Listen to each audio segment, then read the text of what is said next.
Good morning. It is Friday, March 27th, and I'm trying some new technology and thought this would be a good opportunity to read Stargirl. And as you notice, the text is actually on the screen. So feel free to follow along, and hopefully this works flawlessly. It's really good to be back in touch with you guys. We miss you very much, and we're looking forward to the our interaction these coming weeks, and hopefully face to face eventually. But for now, we will do what we have to do. Uh, so let's begin. Chapter 31. As she had predicted, I did not ask her to the Ocotillo ball. I did not ask anyone. I did not go. She did.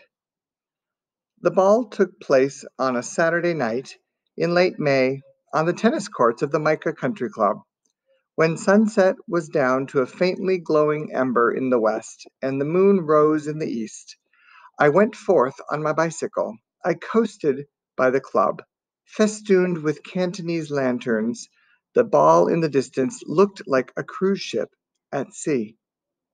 I could not identify individuals, only stirrings of color. Much of it was powder blue. The day after Wayne Parr said he had chosen powder blue for his dinner jacket, three-quarters of the boys ordered the same from Tuxedo Junction.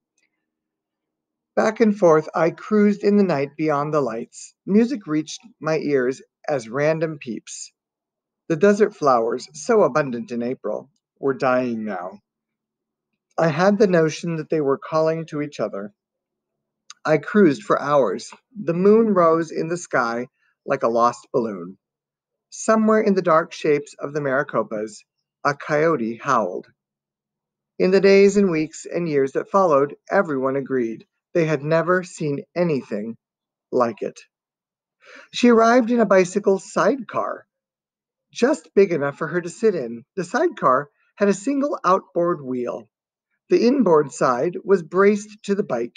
Everything but the seat of the bike and the sidecar bench was covered in flowers. A 10-foot blanket of flowers trailed the rear fender like a bridal train. Palm fronds flared from the handlebars.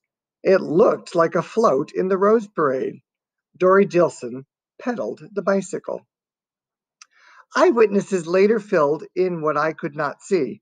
Parents' cameras flashing, floodlights making a second day as the gorgeous couples disembark from limos and borrowed convertibles and promenade to the festive courts.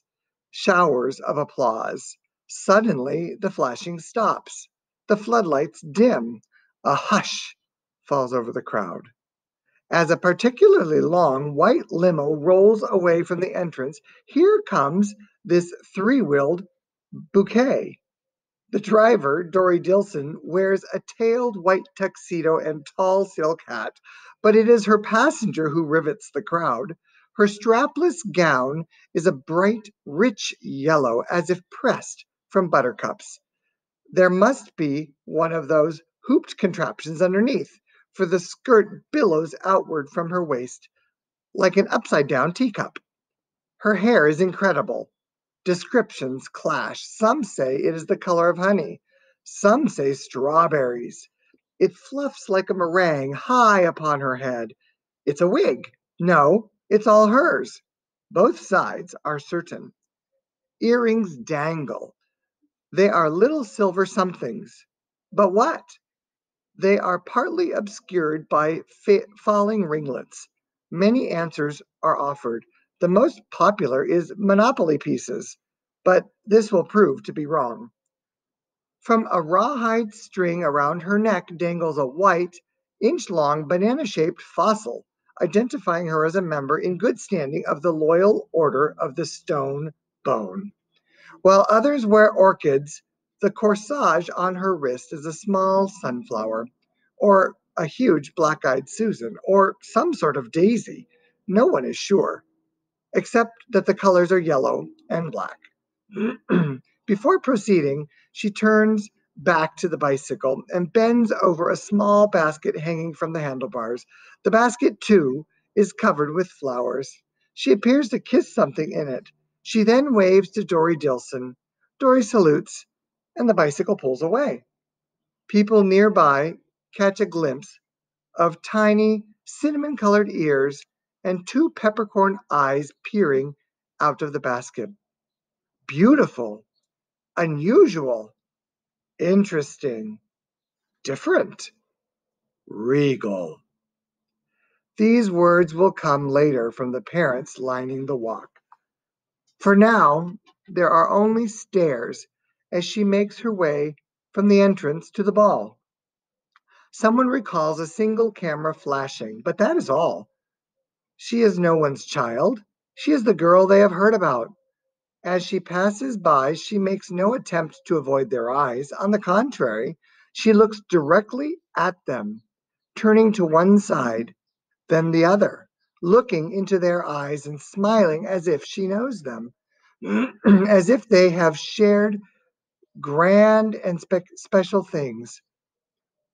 Some turn aside, uneasy in a way they cannot account for. Others feel suddenly empty when her eyes leave theirs. So distracting, so complete is she that she is gone before many realize that she had no escort.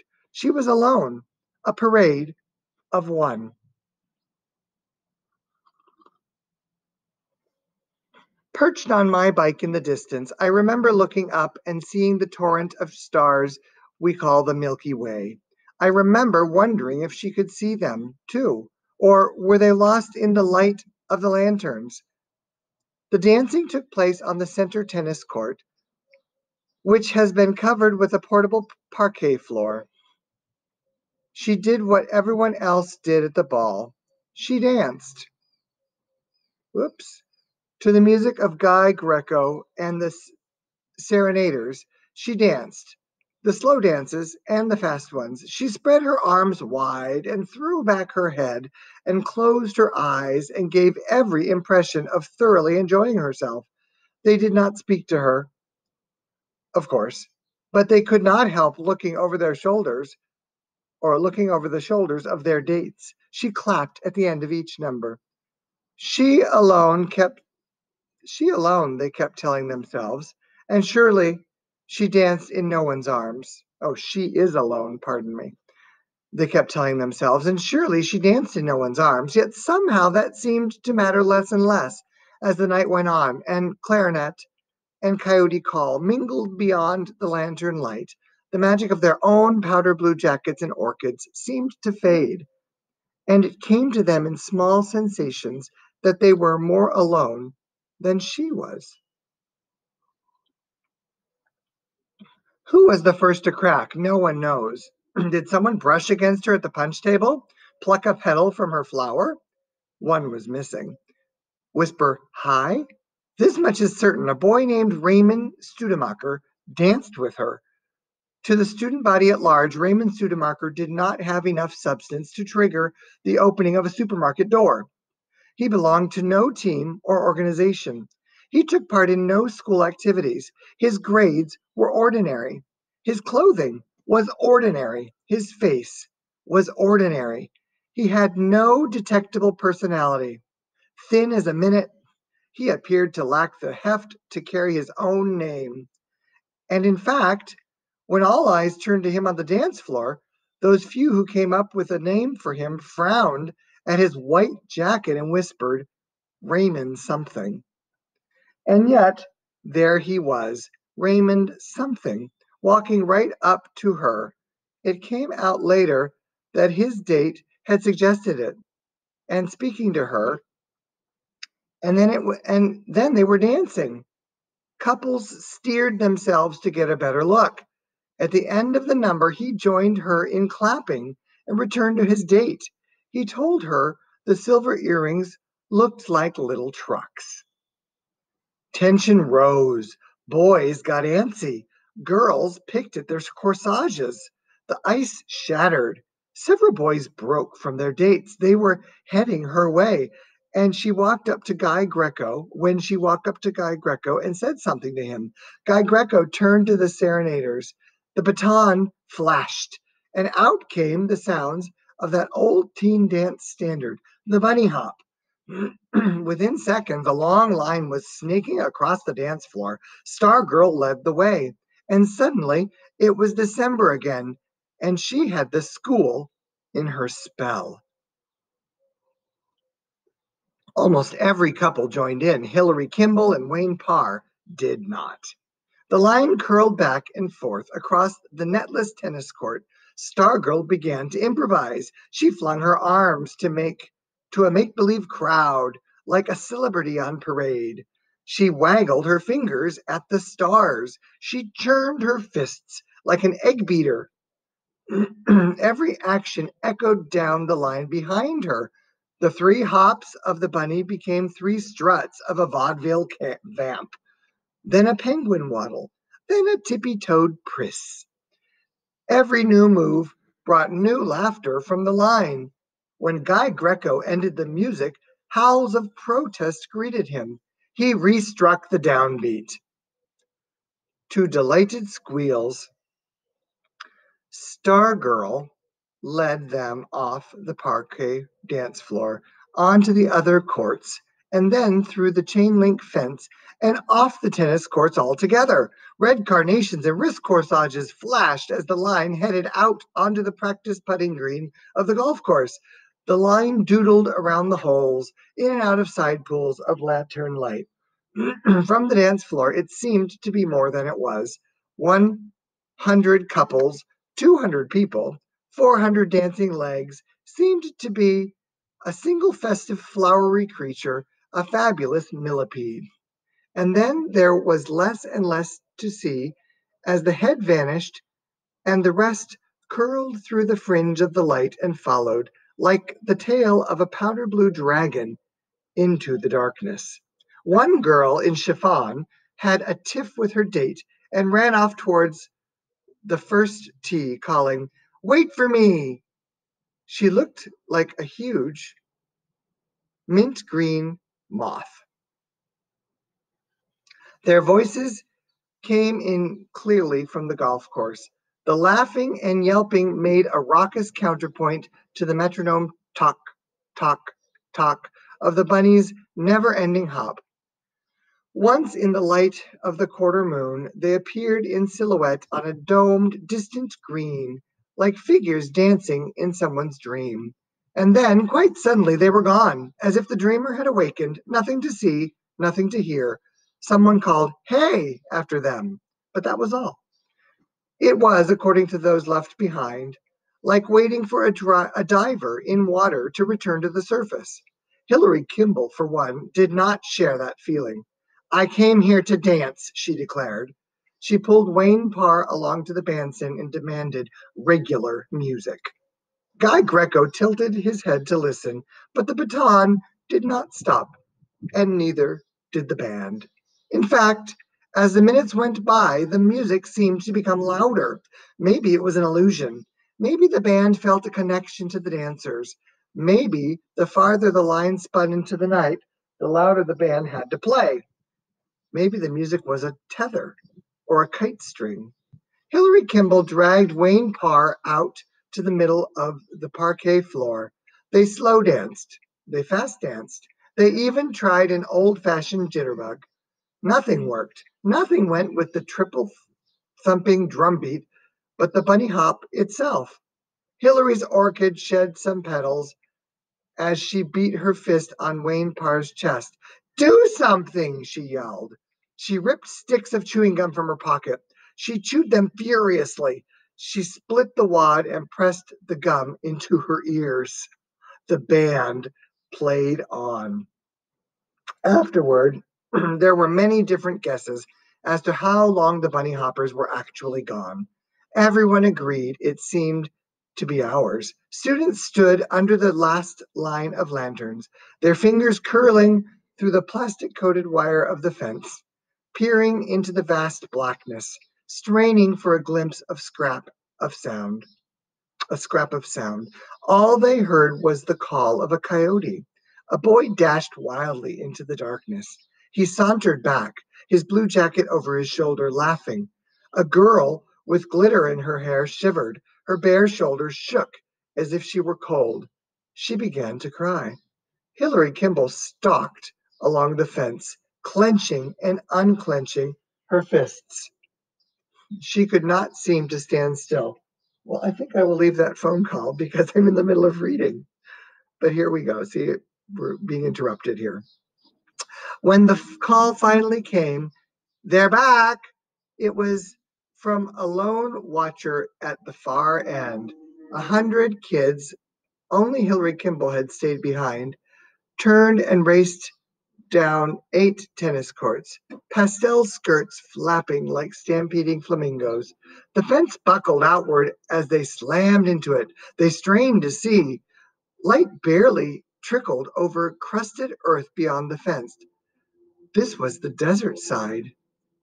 Where? Where? And then you could hear whoops and yahoos out there somewhere clashing with the music. And then there, a flash of yellow, Stargirl leaping from the shadows. The rest followed out of the darkness. A long, powder blue, many-headed birthing. Hop, hop, hop. They were still smack on the beat. If anything, they seemed more energized than before. They were fresh. Their eyes sparkled in the lantern light. Many of the girls were browning, half-dead flowers. Oh, pardon me. Many of the girls wore browning, half-dead flowers in their hair. Stargirl led them along the outside of the fence. Those inside got up a line of their own and hopped along. Guy Greco struck the downbeat 3 final times. Hop, hop, hop. And the 2 lines collided at the gate in a frenzy of hugs and shrieks and kisses. Shortly after, as the serenaders gratefully played Stardust, Hillary Kimball walked up to Stargirl and said, "You ruin everything." And she slapped her. The crowd grew instantly still. The 2 girls stood facing each other for a long minute. Those nearby saw in Hillary's shoulders and eyes a flinching. She was waiting to be struck in reply. And in fact, when Stargirl finally moved, Hillary winced and shut her eyes. But it was lips that touched her, not the palm of a hand. Stargirl kissed her gently on the cheek. She was gone by the time Hillary opened her eyes. Dory Dilson was waiting. Stargirl seemed to float down the promenade in her buttercup gown. She climbed into the sidecar. The flowered bicycle rolled off into the night. And that was the last any of us ever saw of her. That was 15 years ago. 15 Valentine's days. I remember that sad summer after the Ocotillo ball just as clearly as everything else. One day, feeling needy, empty, I walked over to her house. A for sale sign pierced the ground out front. I peered through a window. Nothing but bare walls and floors. Okay, not what I expected, guys. I went to see Archie. Something in his smile said he had been expecting me. We sat on the back porch. Everything seemed as usual. Archie lighting his pipe, the desert golden in the evening sun. Notice what it did with the text. That's what it's doing with characters that it doesn't know the Enye from Spanish, the N with the little squiggle on top. So that's Senor Saguaro right there, losing his pants. Nothing had changed. Everything had changed. Where? I said. A corner of his mouth winked open, and a silky rumple of smoke emerged, paused as if to be admired, then drifted off past his ear. Midwest, Minnesota. Will I ever see her again? He shrugged. Big country, small world, who knows? She didn't even finish out the school year. No, just vamoost. Mm-hmm. It's only been weeks, but it seems like a dream. Was she really here? Who was she? Was she real? He looked at me for a long time, his smile wry, his eyes twinkling. Then he shook his head as if coming out of a trance. He deadpanned. Oh, you're waiting for an answer. What were the questions again? Stop being nutty, Archie. He looked off to the west. The sun was melting butter over the Maricopas. Real? Oh, yes, as real as we get. Don't ever doubt that. That's the good news. He pointed the pipe stem at me. And well named, Stargirl.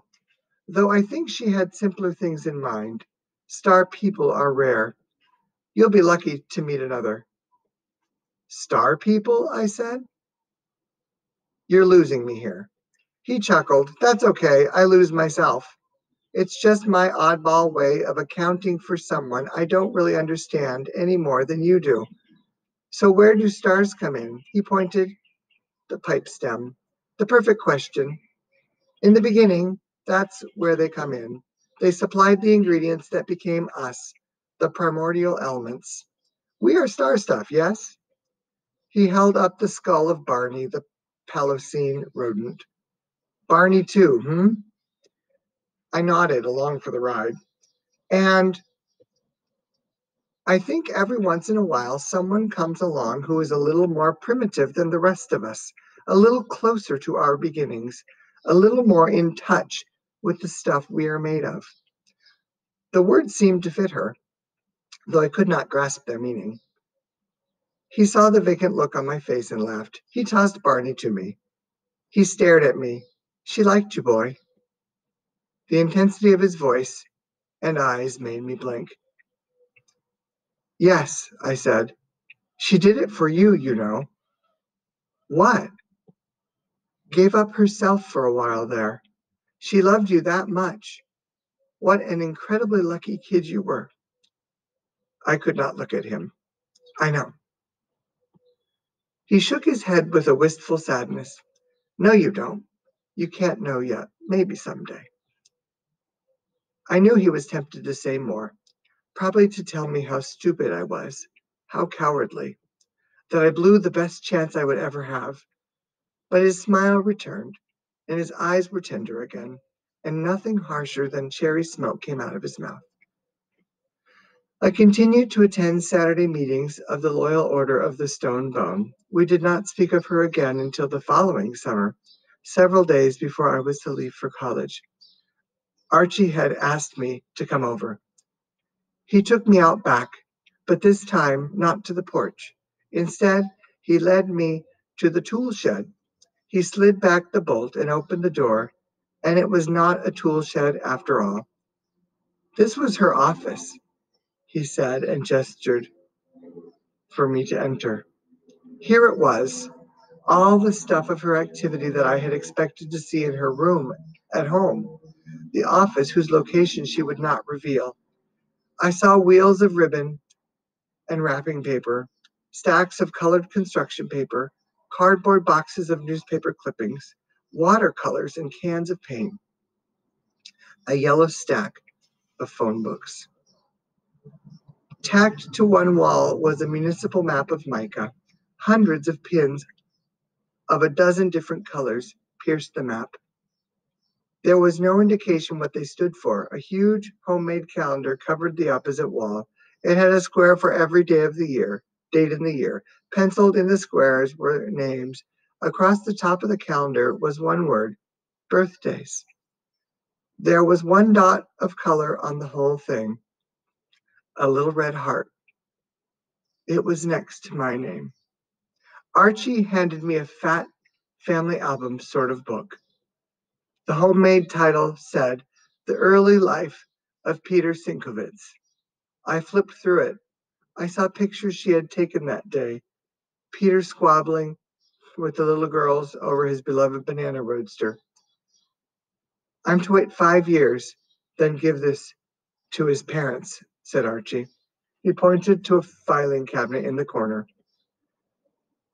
It had 3 drawers. I opened one. There were dozens of red hanging folders, each with a name sticking up. I saw Borlock, me. I pulled it out, opened it.